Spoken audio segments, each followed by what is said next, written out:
Let's continue now talking about where we're at in the Siddur, and we're talking here about we've just wrapped up Mincha and we're holding Ma'ariv. So, but before we jump into Ma'ariv, let's finish off a little bit about Mincha. We mentioned that Mincha, the reason it's called Mincha was one reason was the Minchas Chavitin, the sacrifice that was brought by the high priest, which accompanied the morning and afternoon offerings. So that's one place it gets its name. It was a little positive. But the other one we said was Mincha comes from the Aramaic translation of the waning sun, of the waning day. It says that God goes in the garden, the L'Ruach Hayom. The L'Ruach Hayom, the Targum translates it as that it's the Mincha of the day. So it's as the day is winding down. And something we've mentioned is that the daily services, Shachris, Mincha, and Ma'ariv, correspond to the sacrifices, right? Shachris and Mincha to the morning and afternoon sacrifice, and the evening service to the parts of the animals that had been sacrificed during the day, and their parts had to still be burnt on the altar, that burnt all night. But we also said that it corresponds to the patriarchs. So Abraham establishes Shachris, the morning service, and Isaac establishes Mincha. It says that Vayetze Yitzchak Lasuach Vasada, Yitzchak goes out, Isaac goes out to the field. And so what does Lasuach mean? It means to pray. He was praying. Rivka first encounters Yitzchak, her future husband, as he's out in the afternoon praying. And she comes off of her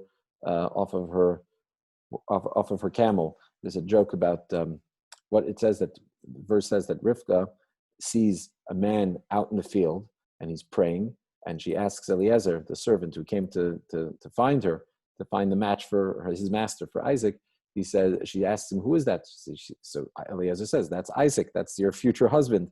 And she falls off of her camel, right? So why does she come off her camel? So simply because of respect,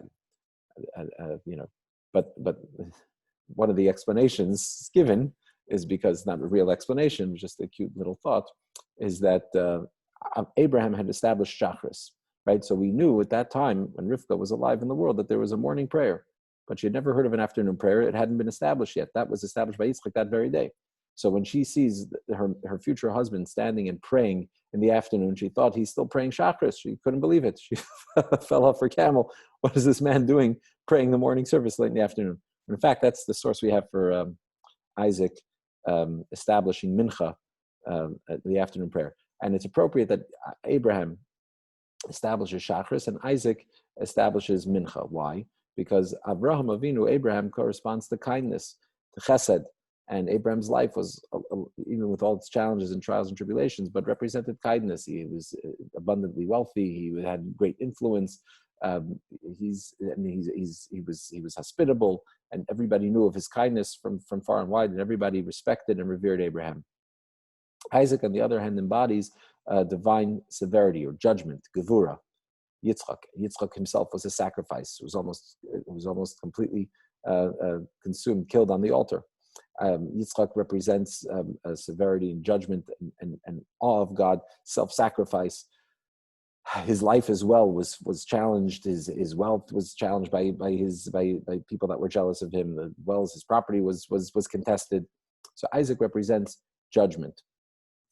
He had a son, Esav, who he had to deal with. He himself, Isaac, later in his life becomes blind, loses his eyesight. So we see he dealt with certain with these challenges. So Isaac corresponds to Mincha. Mincha is as the day starts to wane, the day starts to turn dark, and kindness and divine energy and revelation is synonymous with light, the light of day.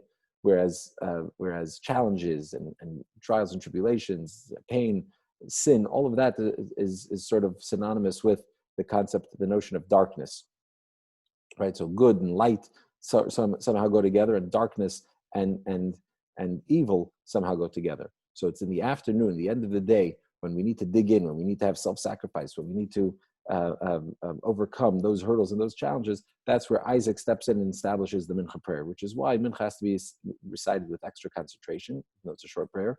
It also kind of relates to the more positive spin on Mincha, which is, we mentioned about Elijah being answered during the Mincha time. The Mincha is an auspicious time, and we related that to the fact that you have to tear yourself away from everything you're doing to go pray Mincha, right? So it requires a little sacrifice on a person's part to stop everything they're doing and to carve out some space to connect with God. But that also shows that how special Mincha is, that it has this ability to keep us connected, to keep us focused, and to keep us on the right path, even as the day seemingly starts to darken, and the light seems to be going out around us.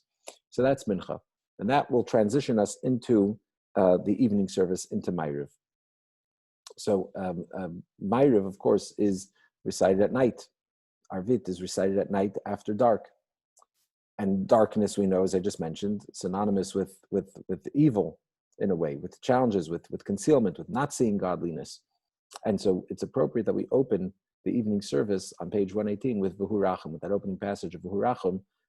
We'll talk more already about the opening passage of V'hu, and these few paragraphs here right at the beginning, as well as the structure and what we encounter in the evening service, God willing, tomorrow.